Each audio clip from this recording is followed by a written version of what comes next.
Pelantikan anggota DPRD Jawa Barat yang dilangsungkan pada Senin, 2 September 2024 masih menyisakan cerita yang belum usai. Dari 120 orang yang dilantik, ada satu nama yang menyita perhatian. Dia adalah Nisya Ahmad, caleg dari Partai Amanat Nasional yang maju di daerah pemilihan Kabupaten Bandung. Sejatinya, adik presenter kondang Raffi Ahmad itu gagal menjadi anggota DPRD Jawa Barat lantaran kalah suara oleh Thoriko Nasrullah yang berhasil mengumpulkan 58.495 suara. Sedangkan Nisya Ahmad finish dengan raihan 50.422 suara. Selain petahana, kebersamaan Thoriko Nasrullah dengan Partai Amanat Nasional bukan baru kemarin sore. Alumnus UIN Sunan Gunung Jati, Bandung itu sudah lebih dari 10 tahun aktif di partai berlambang matahari putih itu. Di antaranya menjadi bendahara DPD PAN Kabupaten Bandung.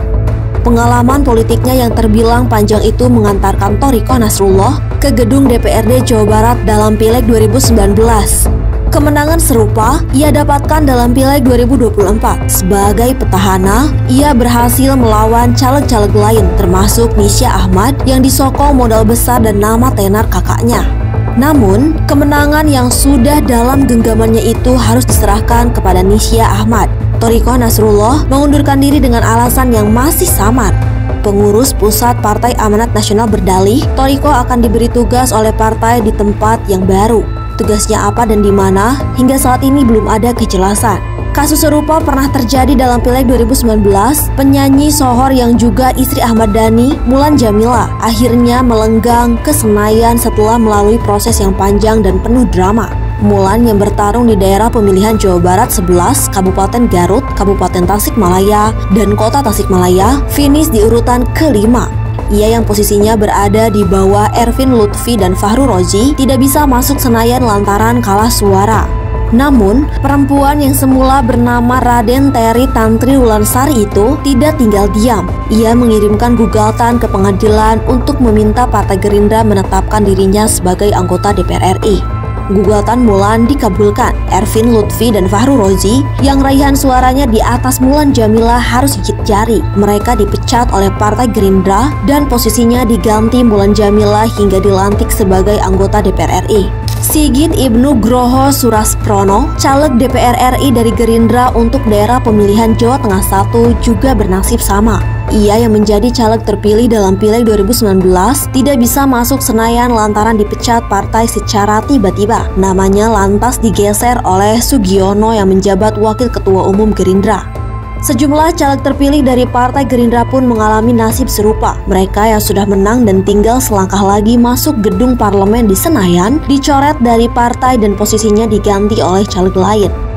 Selain cerita tentang Nisya Ahmad, Mulan Jameela dan caleg-caleg Gerindra yang bernasib sial, ada pula kisah dari Nusa Tenggara Timur yang mengangkat nama Ratu Ngadu Bonubula. Dalam Pileg 2024, Ratu maju sebagai caleg DPR RI dari Partai Nasdem. Ia bertarung di daerah pemilihan NTT 2 yang diantaranya berhadapan dengan Victor Laiskodat.